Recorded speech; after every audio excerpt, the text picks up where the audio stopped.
Howdy, my name is Callum, also known as Northern Dice, and today I'm going to be reviewing my first adventure, Finding the Dragon, a children's choose-your-own adventure book by Gameflow. This was sent to me by Hatchet Games for completely unbiased review, all opinions my own, and the entire process of this review has been done completely free because we are not paid to make media. So this is a choose-your-own adventure book for children, aimed at around ages 3+. There is a requirement for parental involvement in the respect of reading, but generally speaking, all language, all accessibility is aimed at children and their choices and decisions.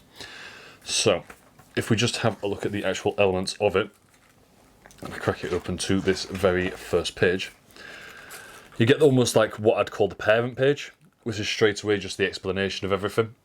As much as it is all in child speak and explained in a way that is aimed at explaining to children what they need to do, what their objective is, for those really young children, it's going to need that parental hand-holding all the way through.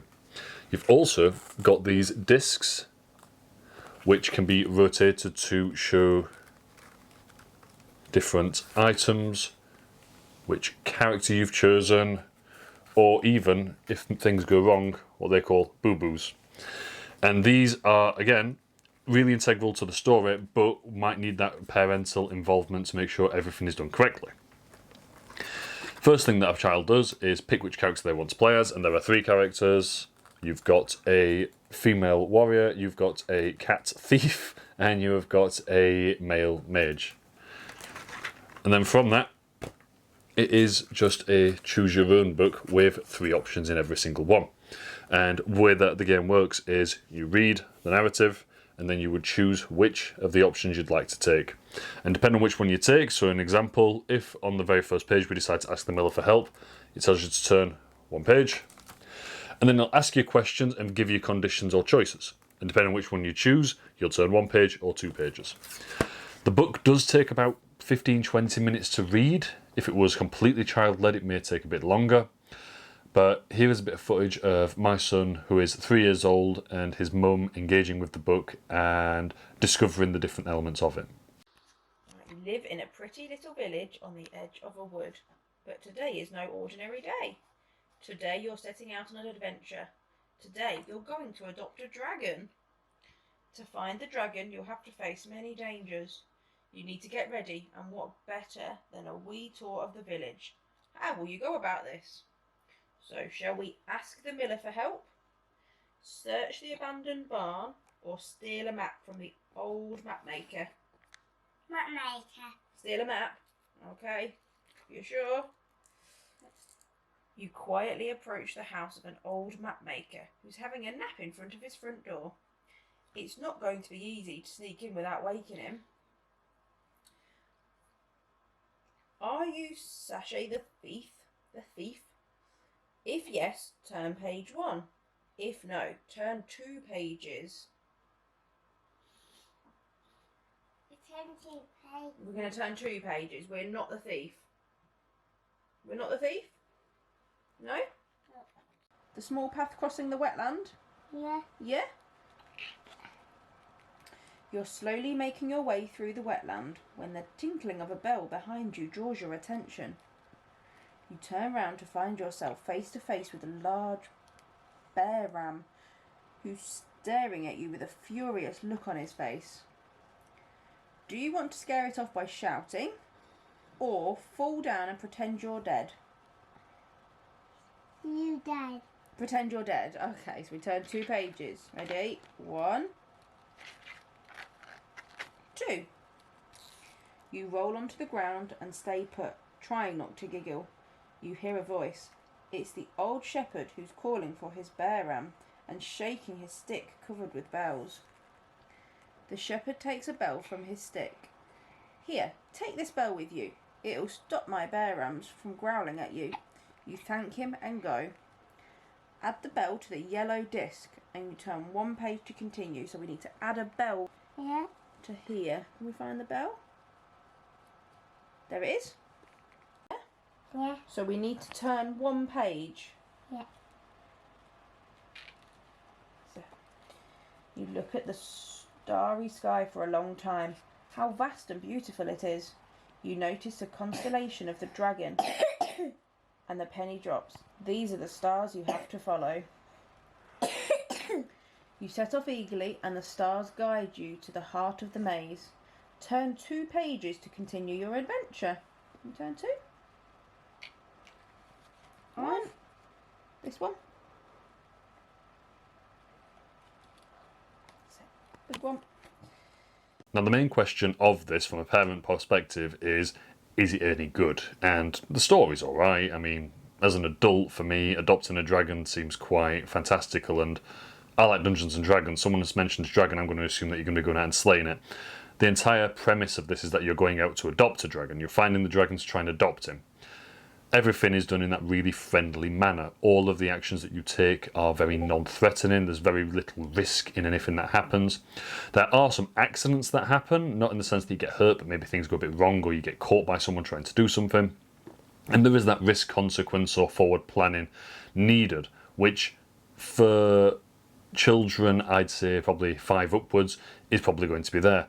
In example, the very first page, it gives you the option to ask the miller for help, to search the abandoned barn, or to steal a map from the old map maker. And one of the conditions for one of those options is, are you the thief? Now, as an adult, you'd assume if you're going to go to sneak and do something, you'd want to be the thief.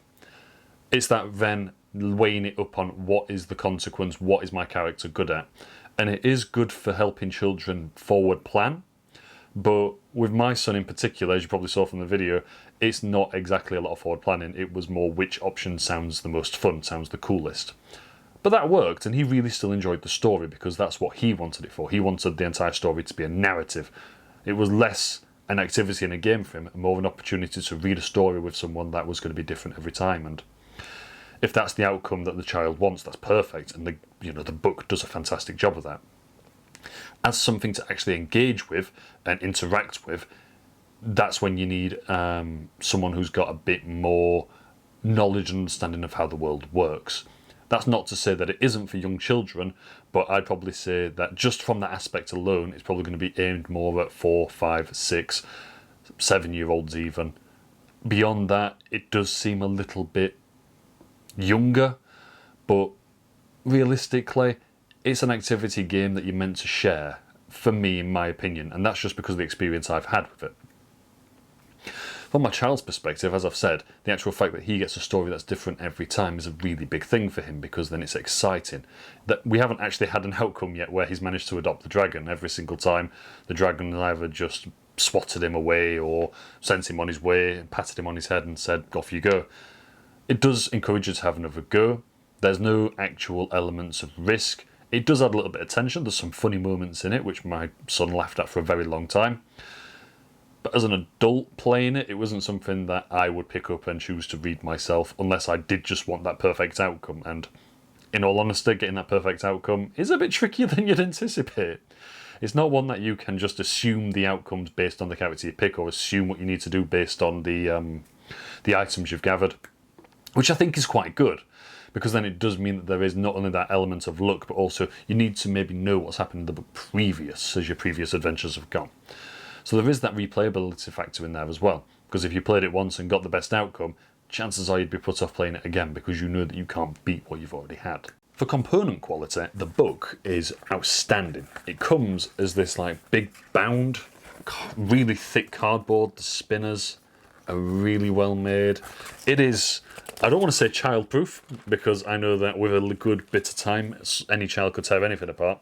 But the feel of it, it's not paper, it's all laminate, and it just feels really, really well made.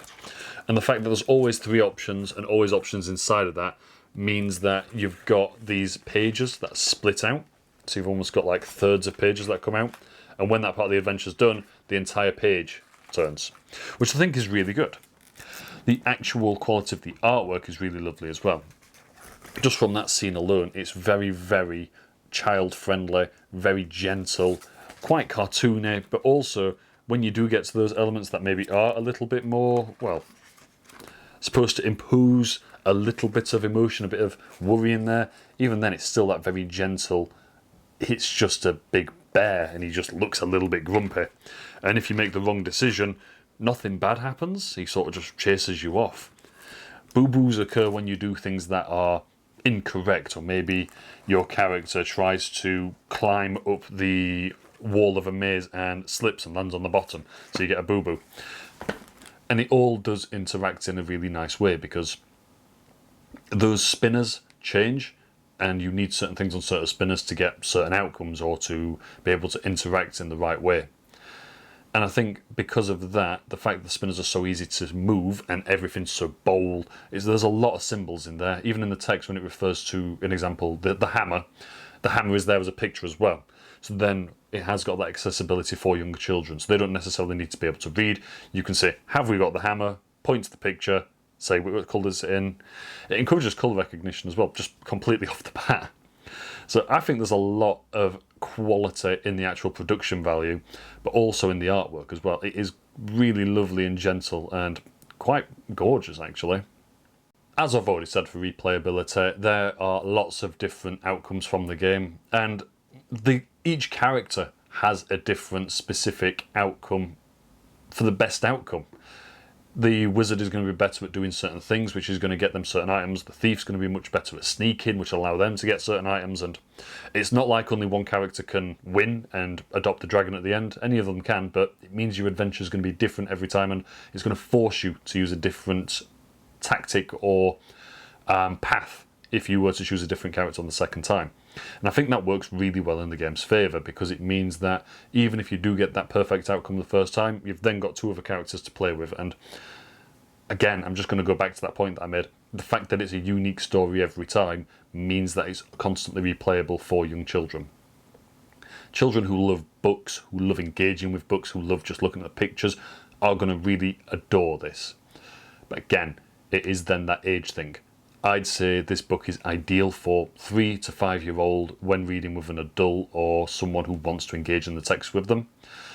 5 to 7 max maybe, because after that you're starting to get to children who can read and want to read texts that are quite substantially challenging in terms of the content. Not emotionally, but I mean they make them think a bit more. And this book is very much aimed at that younger audience for, you make a decision, here's the possible consequences, which one are you going to pick, as opposed to considering how real life impacts on them. It's entirely fantasy based, so it's not going to have that big substantial impact. It's just to give them a lovely story and get them to engage with different things and do a little bit of learning along the way.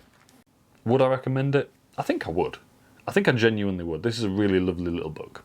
There's no issue with it whatsoever, and for me to have received this for review at a time when my son is just accessing books that do have choices, or he is moving towards being able to recognise colours, shapes, pictures, etc., is fantastic, and it's worked really well. It's meant that he is able to engage with this and he wants to just look at the pictures himself, or he wants me to read it with him and look through the different elements and go through the different paths that you can take. Again, I wouldn't recommend it for children possibly over the age of 7. 8 at an absolute push. If you have got a child who is just getting into choose your own adventure books, this again would be perfect, a perfect start. But older children pick up things quicker, so they're going to learn the tricks of the trade quickly, and then it does become, you've completed it 3 times, you've got 3 perfect endings. It's going to stop being played after that. 3 to 7 year olds is my personal recommendation for your budding little gamer who wants to engage in those games, sees you playing things on the table. At least this is a text what has got the same idea and same concept. And the fact that it is a book that as time goes on they will be able to engage with themselves, I think is really lovely as well. I believe there's more than just one in the series, and we've had such a good time with this that I'm already trying to look into getting other ones from this My First Adventure series, because it was a really lovely text that we've engaged with. And even as I was taking it away to record this review, he was constantly saying, can I have the book? I want to look at the dragon book. I want to read the story. So I think that speaks for itself. I think it goes without saying that this probably isn't for adult gamers. Unless you've got a child that in your life that you want to share this book with, probably not a recommended purchase. But saying that, it is a really lovely book, and it has an audience specific, and I think it is perfect for that audience. So yeah, I'd highly recommend it. So just as a summary, Finding the Dragon by Gameflow the My First Adventure Story, where you're the tiny hero, I think is a fantastic little game. I think it's perfect for those children who are just beginning to access texts, or children who are really engaged in choosing their own decisions inside of books, or wanting to be challenged in terms of making decisions. Maximum age for me, 7-year-old. Minimum age, 3 years old, unless you've got a very apt 2-year-old, of course. You know your children better than I do. The fact that you are going to be engaging with this with the child will mean that you've got a lot of scope for discussion, which I can see a lot of educational benefits from. Colour recognition's in there, decision making, consequence, cause and effect. Even then, just little recognition of pictures, and maybe at a push words as well. Goes without saying that I don't recommend this for adult gamers. Goes without saying that at a certain age, children are not going to be as engaged with the actual content, because it is very childish. It's very friendly and fun, and there's no massive risk other than that you don't adopt a dragon. And for some children, once they get older, that's not enough. They need to know there's more consequence. They need to know there's more on the line. But I really enjoyed engaging with this text with my son. I think it's ideal for families with young children who want to get into games, or even for families with young children who they want to do a little bit more with books, because I'll admit I'd much rather read this with my son than any of the other books we've got. Not because they're not quality, but because this is a bit more engaging and it's different every time, which is perfect for him because it means that he's going to get a different story every time, but also perfect for me because it means I'm not repeating the same story every time. As always, thank you ever so much for sticking around for this review. I will catch you next time.